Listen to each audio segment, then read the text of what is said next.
মায়া ঘুরতে এসেও ফোনের মধ্যে ঢুকে থাকবে? কার সাথে এত কথা বলছো? সবাই কেমন ঘুরছে, তুমি এখানে ফোনের মধ্যে ব্যস্ত। আরে দাঁড়াও না, এত ব্যস্ত হচ্ছ কেন? আরে টাকা নিতে হবে না? বিদেশে যে দাদাটা থাকে সেই ফোন করেছে, ঠিক আছে? আমাদের নতুন বাড়ির জন্য টাকা লাগবে না? ঠিক আছে, তুমি কথা বলে নাও, আমি একটু ওদিক থেকে আসছি।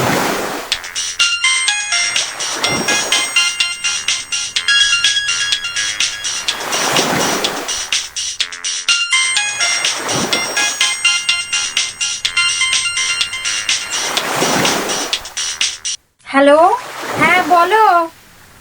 এই তো বাবার এখানে এসেছি, বাবা খুব অসুস্থ। হ্যাঁ হ্যাঁ, কালকে ফিরে যাব। বাবা মাকে নিয়ে চিন্তা করতে হবে না, তারা ভালো আছে। আরে শোনো না, নতুন ফ্ল্যাটের জন্য যে টাকা পাঠাবে বললে, সেটা কবে পাঠাবে? হ্যাঁ, 4 BHK ফ্ল্যাট। আরে হ্যাঁ হ্যাঁ, বাবা মা তুমি আমি থাকবো, 4 BHK ঠিকই আছে। হ্যাঁ হ্যাঁ, তুমি শুধু টাকাটাই পাঠাও, বাকিটা তো আছে, 1 কোটি দিলেই হবে। আচ্ছা তুমি রেখে দাও, বাবার জন্য ওষুধ নিয়ে যাই। মায়া, কথা শেষ হলো? চলো, ওদিকে ভালো তন্দুরি চিকেন বানাচ্ছে। কোথায় কোথায়, কোন দিকে? আরে চলো না, ওই তো বিচের ধারে। চলো চলো দেখি।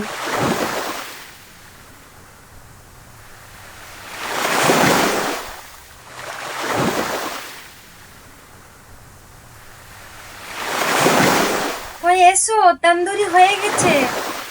এই তো এখানে আছি, এখানে তো দেবে। হ্যাঁ বলো মা। আরে না না, ও বুড়ি মরবে না, ও বুড়ি নাটক করছে। আমি গেলে আমাকে দিয়ে নোংরা জামা কাপড় পরিষ্কার করাবে, ও বুড়ি গুমুট পরিষ্কার করাবে। বুড়ি মরুক গে যাক, তুমি ফোন রেখে দাও। আরে কার সাথে এত ফোনে ব্যস্ত? তন্দুরি ঠান্ডা হয়ে গেল। হ্যাঁ এই তো আসছি।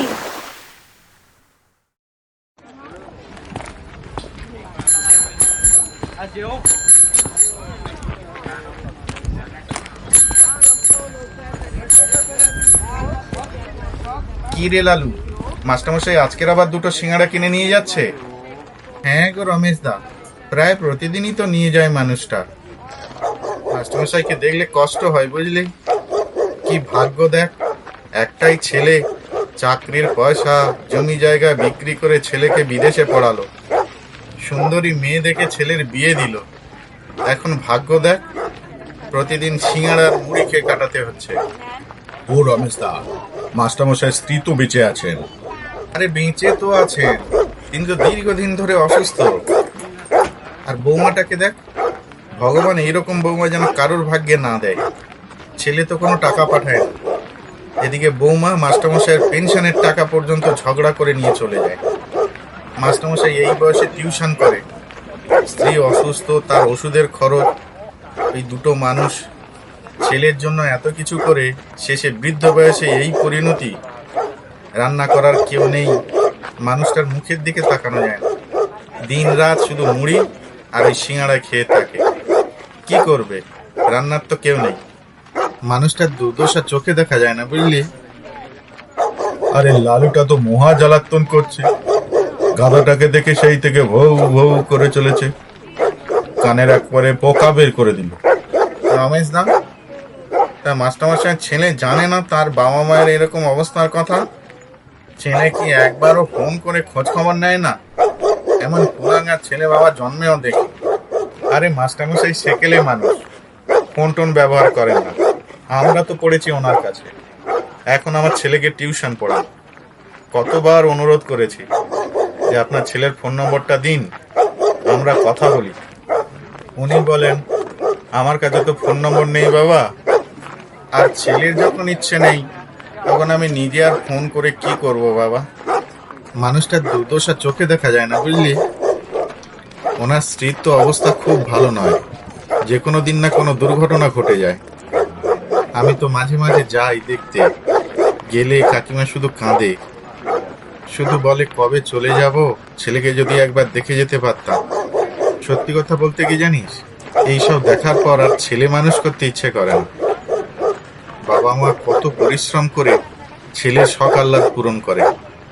আমাদের সব শখ আহ্লাদ বিসর্জন দিয়ে ছেলেদেরকে মানুষ করি। তারাই বৃদ্ধ বয়সে সামান্য অবলম্বনটুকু তাদেরকে দিতে পারে না।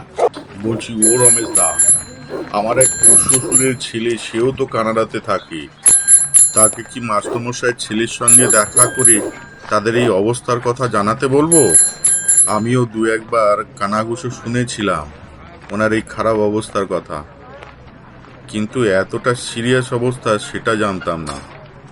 খুব কষ্ট লাগছে শুনি। আমি, আমার স্ত্রী, আমার ছেলে মেয়ে, তারাও ওনার কাছে পড়েছে। এখন সেই মানুষটার এরকম অবস্থা, সত্যি খুব কষ্ট হচ্ছে রমেশ দা। কি করব? আমি কি খবর পাঠাবো? হ্যাঁ হ্যাঁ, তুমি বলো তো ছেলেটা কোন কোম্পানিতে চাকরি করে, আমি মাস্টারমশাইয়ের কাছ থেকে জেনে তোমাকে বলবো। আর তুমি তাকে বলো মাস্টারমশাইদের এরকম করুণ অবস্থার কথা যাতে তাকে একটু ভালো করে বুঝিয়ে বলে। এটা যেন একবার এসে তার মাকে দেখে যায়। করুণ অবস্থা আর চোখে দেখা যায় না। শুনেছি বৌমার নাকি একটা বয়ফ্রেন্ড আছে, তাকে নিয়ে এখানে ওখানে ঘুরে বেড়াতে দেখেছে অনেকে। সে তো আমিও শুনেছি, কিন্তু ছেলেটা এত সব কিছু জানে কিনা সেটা তো জানি না। না, ঠিক আছে রমেশ দা, ছেলেটা তাহলে কোন কোম্পানিতে চাকরি করে তুমি একটু জেনে আমাকে বলে দেবে। আমি তাহলে ফোন করে তাকে জানিয়ে দেবো। ও গিয়ে দেখা করে তাকে ব্যাপারটা বুঝিয়ে বলতে পারবে। তাহলে এক কাজ করি, চলো না দুজনে মাস্টারমশাইয়ের বাড়ি থেকে ঘুরে আসি। চলো না, কথায় কথায় জিজ্ঞেস করে নেবো ছেলেটা কোথায় কাজ করে, তাহলে তুমি আজই ফোন করে বলতে পারবে। হ্যাঁ হ্যাঁ, চলো তো রমেশ দা, আমার এখন কোনো কাজ নেই, চলো মাস্টারমশাইয়ের বাড়ি থেকে ঘুরে আসি। আসি রে লালু, এসে সিঙ্গাড়া নিয়ে যাব।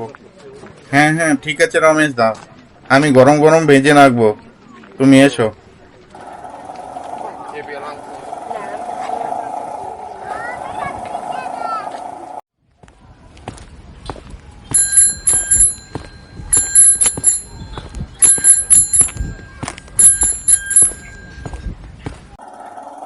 মাস্টারমশাই, মাস্টারমশাই বাড়িতে আছেন? মাস্টারমশাই, হ্যাঁ, ভেতরে আসুন। চলো ভেতরে চলো।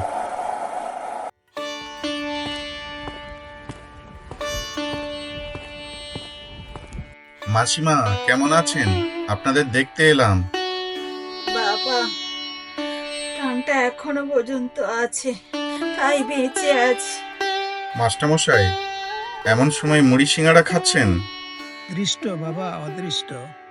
আমাদের ভাগ্যে যা আছে তাই তো ভোগ করতে হবে। কিছু যদি মনে না করেন মাস্টারমশাই, আপনার বৌমা বলছিল পুকুরের মাছ ধরা হয়েছে, তো খাবার পাঠাবে বলছিল। এসে খাবার দিয়ে যাবো এখন। না বাবা, তোমরা কিছু মনে করো না। সারা জীবন ছাত্র পড়িয়েছি, এখন এই বৃদ্ধ বয়সে এসে আর ভিক্ষে করে খেতে পারবো না। ভিক্ষে কেন বলছেন মাস্টারমশাই? আমরা আপনার কাছে পড়েছি, আপনি আমার ছেলেদের পড়ান। আমরা কিছু দিলে সেটা কি ভিক্ষে হবে? আমরা কি আপনার ছেলের মতো নই? দাঁড়িয়ে কেন, বসো তোমরা। তোমরা আমার ছাত্র ছিলে, তাই তোমরা আমার ছেলের মতো। কিন্তু যে ছেলে আমাদের দেখার কথা, সেই তো কোনো খোঁজ নেয় না। মাস্টারমশাই, আপনার ছেলে কোন কোম্পানিতে চাকরি করে জানেন? আমাদের একটু দরকার ছিল। কি দেখান বলে কোম্পানি শুনেছি বাবা, আর কিছু জানি না। বাবা, ছেলেটার সাথে কথা হলে একটিবারের জন্য আসতে বলবে। কতদিন হলো তাকে দেখিনি, বলো না তার মা একটিবারের জন্য তাকে দেখতে চাইছে। বলো না বাবা, প্রতিদিন ভাবি আর আর ঘুম ভাঙবে না, পরের দিন আমি আর সকাল দেখতে পারবো না। ছেলেটাকে খুব দেখতে ইচ্ছে করছে, একটিবারের জন্য বলো না বাবা, একটিবারের জন্য আসতে বলো। শেষবারের মতো ছেলেটাকে আমি দেখতে চাইছি। আমি আর হয়তো আর বেশি দিন বাঁচবো না। এই মানুষটার জন্য শুধু কষ্ট হয়। আমি আর চলে গেলে এই মানুষটা একেবারে একা হয়ে যাবে। বলো না বাবা, একটিবারের জন্য আসতে বলো না। বলবো মাসিমা, বলবো। আপনি চিন্তা করবেন না, আমি বলবো তাকে।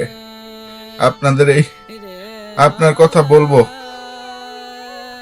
বলো তো বাবা, একটু বুঝিয়ে বলো। ওই মানুষটা গর্ভে ধরেছিল তো, তাই মায়া ছাড়তে পারেনি। তাকে বলো আমাদের দেখতে হবে না, আমাদের খেতে দিতে হবে না, আর যে পেনশনের টাকা যেমন দিচ্ছি তেমন দিয়ে যাব। শুধু একবার চোখের দেখা দেখতে চায় ওই মানুষটা, একবার ওকে দেখে যেতে বলো। কবে আছে কবে নেই বলতে পারি না বাবা, অন্তত শেষবারের মতো তাকে একটু দয়া করে যেন দর্শন দিয়ে যায় বাবা। একটু বলো তাকে। বলবো মাস্টারমশাই, বলবো, নিশ্চয়ই বলবো। তাকে আসার জন্য অবশ্যই বলবো। মায়ের এই করুণ আর্তনাদ সে যত পাষাণ হোক না শুনে পারবে না। চিন্তা করবেন না আপনারা। মাস্টারমশাই, আজ আমরা আসি। মাসিমা ভালো থাকবেন। বিদা হলে যত রাত হোক বলবেন, আর আমি প্রতিদিন এসে খোঁজ নিয়ে যাব আপনাদের। চিন্তা করবেন না। ধীরে রে মাসিমা একটি বারের জন্য ছেলেটিকে দেখতে চাইছিল, যাওয়ার বেলা সে আশাটুকুও পূরণ হলো না। মাস্টারমশাই, ছেলেকে তো কালকে খবর দেওয়া হয়েছিল, কিন্তু তার মা মারা গিয়েছে সেটা তো জানানো হয়নি। মাসিমার মুখাগ্নি এখন কে করবে? তোমরা ওকে নিয়ে চলো, আর কষ্ট দিও না। আমি নিঃসন্তান, ওর মুখাগ্নি আমিই করব। রে না আ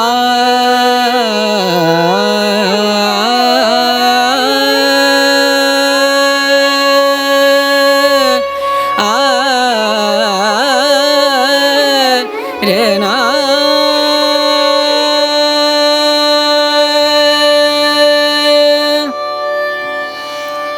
রে আ আ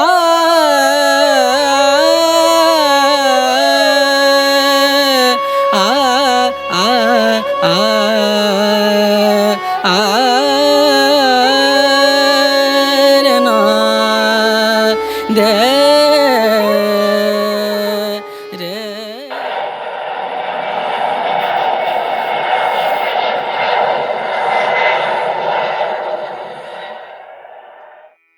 আবার আমাকে ক্ষমা করো। আমি সংসার খরচের জন্য প্রতি মাসে 50,000 টাকা করে ওকে দিয়েছি।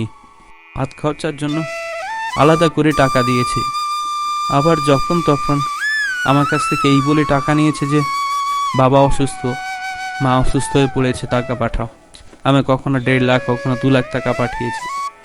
আর ওই ডাইনি সে টাকা তো খেয়েছে, তার সঙ্গে সঙ্গে আমার মাটাকে খেয়েছে। পেনশনের টাকাও নিয়ে গিয়েছে ঝগড়া করে। আমি স্বপ্নেও ভাবতে পারিনি ওই ডাইনি আমার মাকে খেয়েছে। তোমাদের দিন রাত মুড়ি খেয়ে আর সিঙ্গাড়া খেয়ে কাটাতে হয়েছে। আমি স্বপ্নেও ভাবতে পারছি না আমাকে এই দিন দেখতে হবে, আমার মাকে দেখতে পাবো না। আমি দিন রাত এটাই ভাবছি যে আমার মা বাবা খুব সুখে আছে। ভেবে মুখ বুজে কাজ করছিলাম যে আর 1 বছর কাজ করে আমি বরাবরের মতো মা বাবার কাছে ফিরে আসবো। তিনি আমার সে সুযোগটুকু দিল না। ভগবানের মতো বাবা মা আমার, তাদের সঙ্গে এই ডাইনিটা কি করে এই ব্যবহার করতে পারলো? বাবা মা যাতে আরো সুখে থাকতে পারে সেই জন্য শহরে ফ্ল্যাট কিনবো বলে টাকা জোগাড় করছিলাম ওই ডাইনিটাকে পাঠাবো বলে। সে আমাকে বলল শহরে একটা ফ্ল্যাট হলে বাবা মা একটু সুখে থাকতে পারবে, চিকিৎসার ব্যবস্থাও সুবিধা হবে। আমি এক বিন্দু বুঝতে পারিনি ওই ডাইনিটা এরকম রাক্ষসীটা আমার মাটাকে খেয়ে নেবে। বাবা, তুমি আমাকে ক্ষমা করো বাবা। আমি যা ভুল করেছি তার ক্ষমা নেই। আমার মাকে হারিয়েছি, আর জীবনে আমি আর মায়ের মুখ দেখতে পাবো না। হে ঈশ্বর, ওই ডাইনিকে আমি ছাড়বো না। আমার মাকে খেয়েছে, আমি ওকে ক্ষমা করব না।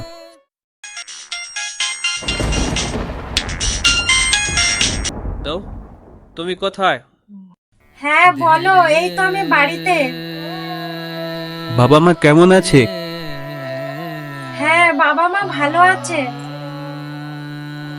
তুমি কোথায় আছো এখন? এই তো আমি বাড়িতে। আমি তো এখন বাড়িতে। কই তুমি বাড়িতে নেই তো? তুমি বাড়িতে কবে এসেছো? আমাকে জানাওনি তো। কি হয়েছে? কোনো টেনশন? পরে এসে বলছি। কি সমস্যা বলো? বলছি তো, পরে এসে বলছি।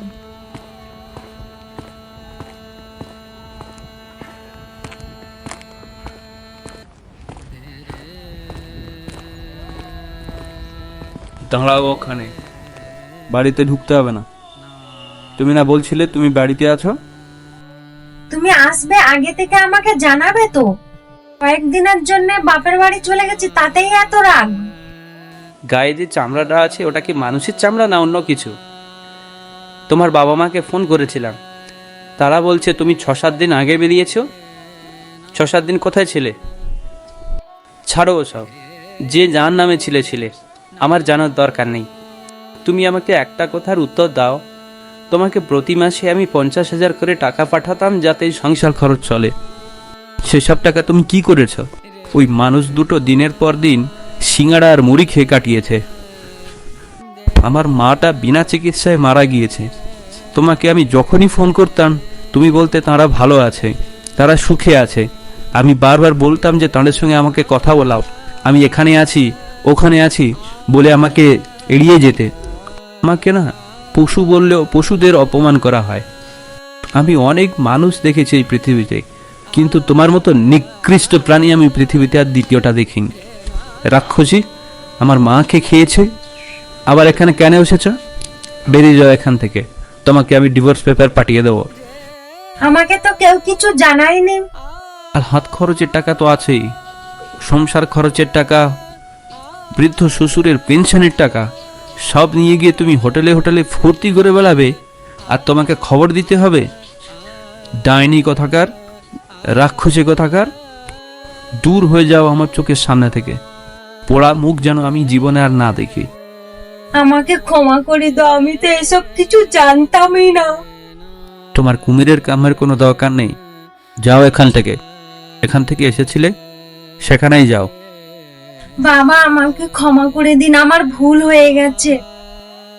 দেখো বৌমা, আমাকে আর এর মধ্যে টেনো না।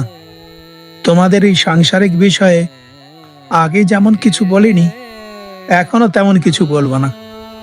তোমরাই বিষয়টাকে মিটিয়ে নাও, কি করবে। আমাকে আর এর মধ্যে টেনো না। বাবা আমাকে কি আর একবার ক্ষমা করা যায় না? না, করা যায় না। ভুল করলে তার ক্ষমা করা যায়, কিন্তু পাপের কোনো ক্ষমা নেই। তুমি পাপ করেছ, তার শাস্তি তোমাকে পেতে হবে। তুমি বাড়ি ফিরে যাও, ডিভোর্স পেপার পাঠিয়ে দেবো।